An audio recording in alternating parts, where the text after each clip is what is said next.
నూతన ఒక వంటకం మన కోసం ఇంట్లో ఇల్లాలు తయారు చేస్తూ ఉంటే మంచి గుమగుమలు వస్తూ ఉంటాయి. ఒక అత్తింటికి సంక్రాంతి పండుగకి వెళ్ళిన అల్లుడు ఊరికే తిండిపోతాడు, బాగా హస్తమాను తిండి తిండి అంటున్నాడని చివరికి అత్తగారు ఏదో వంకెట్టి వీడిని అటకెక్కించింది. అప్పట్లో ఊరగాయలు అటకమే పెట్టేవారు. ఊరగాయ నాకు అందదనైనా అటకెక్కమంటే వీడు ఎక్కేసాడు. ఎందుకు ఎక్కమందో తెలియదు. అత్తగారు ఆలోచనలు అల్లుడికి ఏం తెలుస్తాయి, వాళ్ళ అమ్మాయికే తెలియవు. అందుకే నేను పైకి ఎక్కాడు. ఎక్కేసాక ఇచ్చింది తీసేసింది. ఇంక దిగడానికి లేదు, ఉండిపోయాడు. కూర్చున్నవాడు తిన్నగా ఉండండి, అల్లుడు అల్లుడే. మగాడైనా అల్లుడు వేరు, మగాడు వేరు, అల్లుడు వేరు. అందుకని ఆయన కూర్చున్నట్టు అలాగా. తర్వాత ఇక్కడ వీడు గారెలు వేస్తోంది, ఆయన పైన కూర్చున్నాడు. తర్వాత సరే మొత్తం తినాలి కదా, భోజనం సమయానికి దించారు, కూర్చోబెట్టారు. వడ్డిస్తూ ఉంటే ఏదో పెడుతున్నారు అలాగే. ఈయనకి ఏదో 7, 8, 10. అప్పట్లో గారెలు ఇలా 1, 2 వేసేవారు కాదు, అలా మనలాంటి అర్భకులు కాదు వాడు. పుంజీలు వేసేవారు. పుంజీ అంటే 4 అంటే 4 వేయి అంటే 4 4 16 వేయమని అర్థం అక్కడ.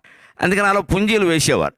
వేస్తే తింటూ ఉంటే బాగున్నాయంటే బాగానే ఉన్నాయి, కానీ వండిన సంఖ్య వేరు, నాకు వడ్డిస్తున్న సంఖ్య వేరు కదా అన్నట్టు.